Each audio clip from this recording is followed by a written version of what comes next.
All right, the last two were kind of just weird one-offs.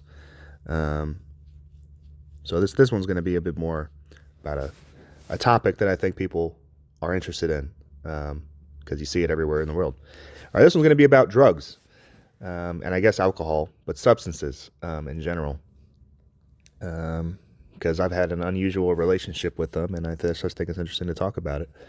Um, so basically, my history with drugs is I don't, I didn't really use them ever because I've always had contractual, you know, with my job um, restrictions on certain substances, right? There are certain things that I could have done technically, like mushrooms, like they don't test for it.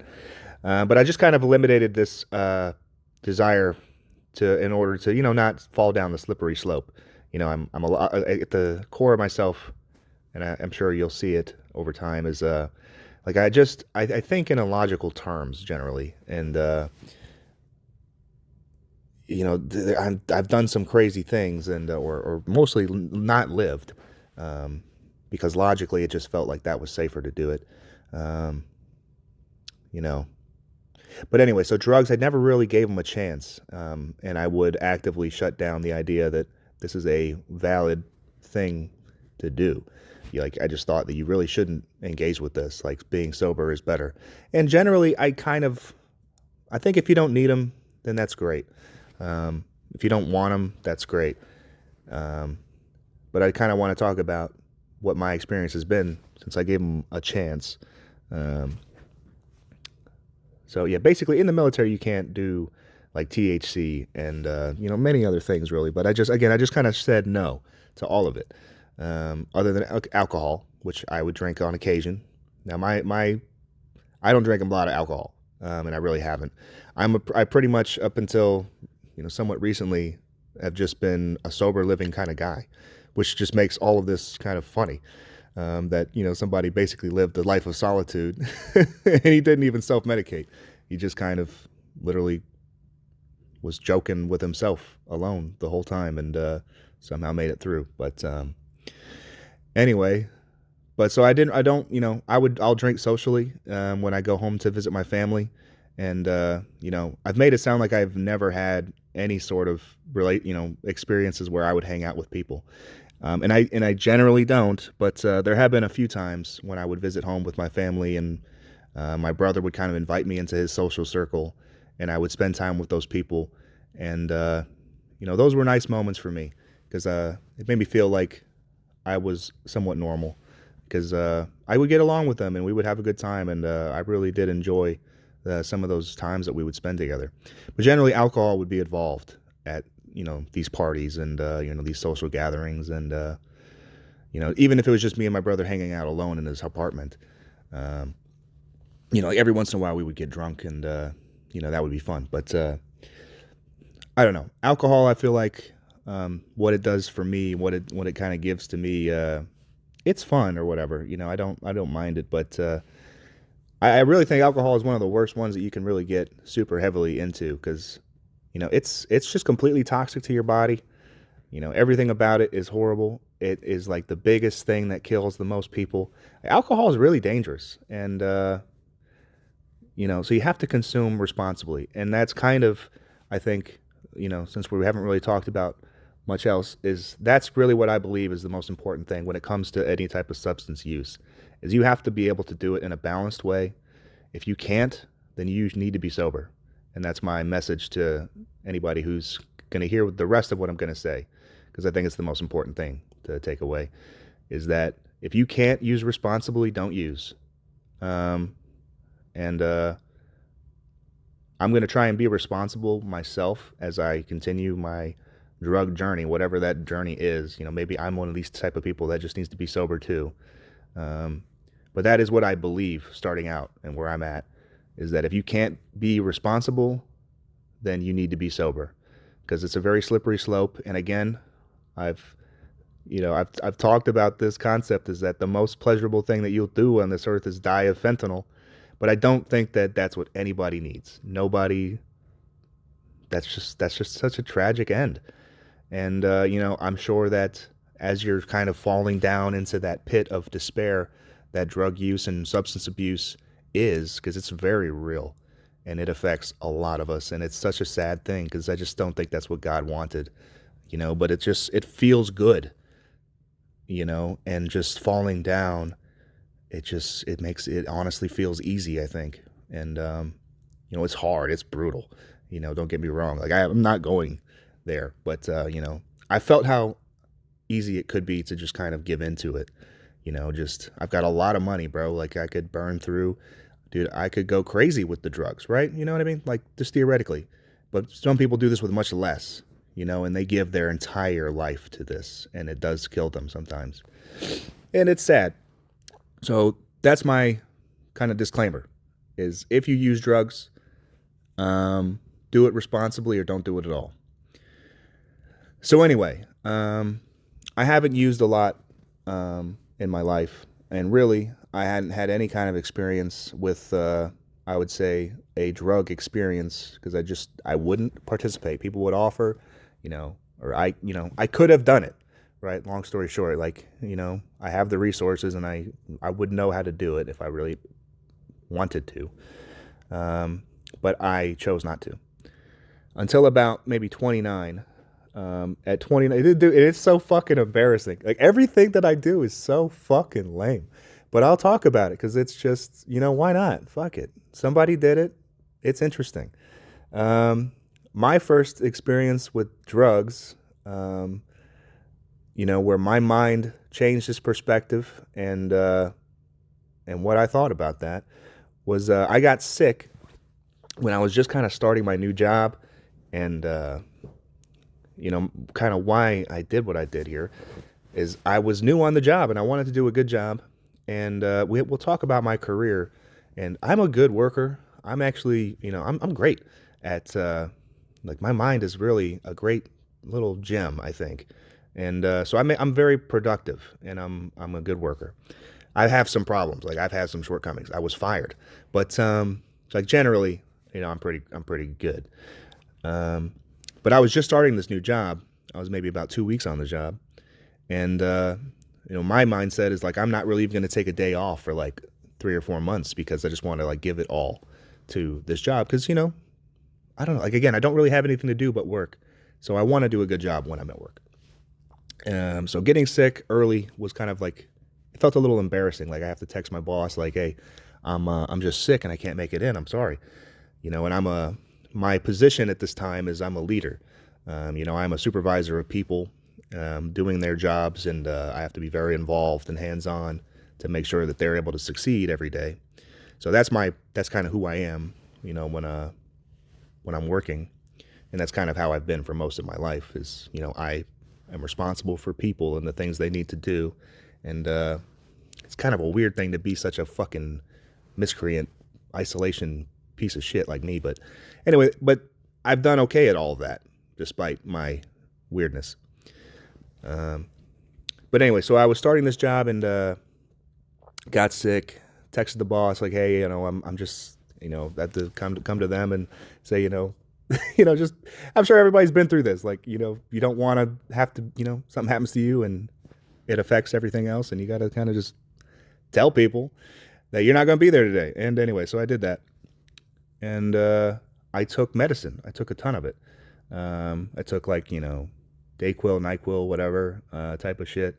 And I also took some like cough suppressant, basically Robitussin. That wasn't the brand, but the drug that I used at this time was dextromethorphan. That's the active ingredient in this Robitussin stuff. So I basically ended up robo-tripping because I didn't take a dose. I just kind of swigged a big swig from this bottle, and I went to sleep.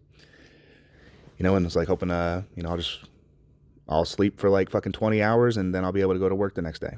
And pretty much that's what happened, for the record. But the next, like 24 hours or so, I was tripping, bro. I was tripping in a way that I've never tripped before, and I thought I was just delusional from the sickness at the time. But no, I was actually having a psychedelic experience with this drug. And my mind opened up in a way. This was about a year ago. My mind opened up in a way that it's never been opened before, and it's a very powerful experience. Again, use responsibly. This is not an advertisement for this shit. But like I was just able to visualize anything. It kind of felt like I was awake but lucid dreaming. I could visualize, and I had a lot of fun just kind of, taking that trip. And I didn't really have any significant negative experience with it at all, other than I was sick. But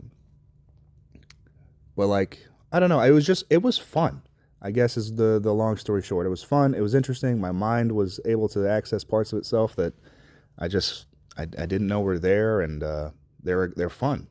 And I just wish I could tap into them all the time. So, and that's weird, But anyway, that's the truth of it for me, is that I do think that there was value in the experience I had. But you can't fall down the slippery slope of, that being the only thing in your life. And that's what some people have had happen to them. And it's just dangerous, and you got to really stay on top of it. So anyway, that happened to me. And then, a year goes by, and every once in a while I will use this drug. But I started kind of being very limiting. Like I would just take a little bit because it would just make you talk funny. It kind of felt like getting tipsy. But I would just kind of do it on the weekends every once in a while. I'd take 3 or 4 of these pills, which is over the dose you're supposed to take. And I would notice some effects, and maybe we'll talk about those later. But I just kind of felt like it was a little bit more comfortable to be on it. But I didn't do this a lot. But every once in a while I would remember that I can now do this. And I would take a couple just to get a hit of that experience. I never really went deep again, right? Anyway, so time passes. I'm working, and eventually I get terminated from work, and maybe we'll talk about that a little bit more detail. I'm always going to be a little bit vague about things, but I really don't have any sort of animosity for my job. It was just a job, dude. I don't really give a fuck. I was there to extract the value. We probably walked away with $200K, and I don't really have any regrets. It was fine. I feel so much better about where life is now, even though this is super embarrassing, and this might not go well, but I just feel good about it, and I feel like it's worth doing, so regardless. Anyway, so about 13 months later, I was terminated. And as you can expect, there are reasons why I was terminated. I was in the wrong for some of what happened. It was kind of an overreaction, but, fucking whatever. It is what it is. A company's going to protect itself. All good. And that's kind of just my overall thoughts about if you've ever been fired from a job, you just find a way to move on. It's not a big deal. When you really kind of sit back and think about it, it's just a fucking chapter in your life. Just move on. But anyway, but I did take it hard at the time, right? Because then again, I had time in the day that I don't know how to spend now. And at the time I was thinking, oh yeah, this is great. I'm just retired now. But I wasn't really prepared, I've always wanted to retire, but I really didn't have a plan for what I would do when it happened. You know what I mean? So I just kind of got hit with I'm not going in. So here comes the next 8 hours, and what do I do? And, I regret to say that the only thing I could do was turn to substances. I don't know. I decided, you know what? Let me fucking do some drugs. Because that'll pass the time. And, so somebody's been through that, and I just feel like it's worth sharing because I feel like I'm in a better spot now than I was in this moment. Anyway, so I took more of this Robitussin type shit, right? And I took a lot, and I let it sit because I knew you had to let it sit for a little while. I probably waited 2 or 3 hours. And I guess, fuck it, we're going to talk about... Well, I'm not going to go into details because I think it's such an interesting topic, and I'm sure somebody would want to hear more about that in depth. But let's just say I took too much and I overdosed on this substance on this day. And it's so fucking funny, the thoughts that I have. So I do want to talk about it more. But I wasn't really close to death, and I wasn't suicidal, and I just want to put that out there. If you're dealing with suicidal ideations, get some help.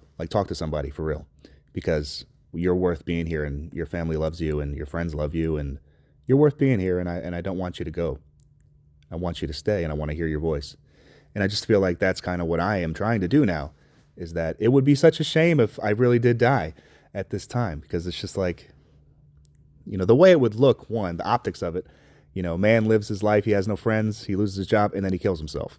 You know what I mean? Like, that's the story that could have been written for me. You know what I mean? And it's just embarrassing to think about that. But anyway, so that's what happened. But anyway, perception was completely off from reality. I wasn't really close to dying. I really felt like I was, though, and I'll talk about that experience, because I was tripping balls, bro. It was fucking. I even back looking at it, it was kind of interesting, like the way the world was washing over me at that moment, and the irony of it all and the absurdity of it all. Like, this is really how it ends. But so I think it's interesting to kind of go through those emotions. I've obviously changed my mindset greatly since then. But what's it like to be a non-believer who's about to die? We could talk about that. But anyway, so I basically, the way I ended up overdosing, though, is I took, like I would call the first hit, and then I waited 3 hours, and then I was like, this is not enough for me. This is not what I want. And I took more. Don't do that, generally speaking. Like, I don't do that now, since I've kind of decided drugs are okay, but you got to be limiting about how you're going to do them. And that drug in particular, I mostly do cannabis now. I decided to give cannabis a try, since I don't have this limitation, in my life in terms of employment. I'm able to do cannabis, and if I want to work a job, I'll find one that I can do this on, because I think it's fun, and I'm probably going to do it. I think it's way safer than alcohol, and I just believe that you should be able to, whatever. This is my perspective now. It's changed dramatically. I think you can do cannabis or something, and it's an acceptable way to live. My idea of just that many ways are acceptable to live. We're all going to be different. We don't have to. We can be, ourselves, and everything's an acceptable way to live to God. He just wants you to pick the best thing that you want to pick, and he hopes the sky's the limit. Again, I've talked about this again. The sky really fucking is the limit. But anyway, ultimately, people are going to pick the reality that best suits them and their particular way of life. But and I think that there's beauty in all of it. So anyway, we'll talk about the near-death experience in kind of a separate video later. I thought I was going to die. I didn't die. I wasn't even close. But when I came back from that, the thing that was hard about it is I kind of just didn't reach out to anybody still. Like, again, I don't have anybody to reach out to, but I never told anybody about this until I told my brother about a month later. And so that's a hard thing to have kind of sat with. And I'm glad I finally talked to him, because it's literally changed my life. Just that one connection I have, talking to him and going over this idea I had to do this, and he supports me. You know what I mean? He's kind of saved my life, I think, just by giving me a little courage to try this. So I thank you for that. But anyway, I'll kind of, this is just the intro chapter of a guy who never did drugs, and now he thinks they're okay, but you got to use them responsibly. But I do think they open something in us that I feel like alcohol didn't open for me. Alcohol kind of made me chill, made me, I would even say, fun.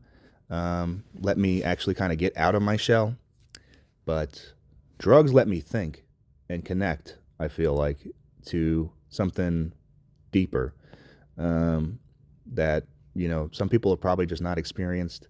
And I don't know, I think it's really fucking nice. I feel really comforted in the realizations that I've had since starting drugs. And I gotta be careful, and that's my message: is you gotta be careful, you gotta be responsible. But I do think that it lets you tap into something that's just a little bit more that God wants to show you, and sometimes it's just how you get to the experience that He wants to show you. It's completely unique and personal.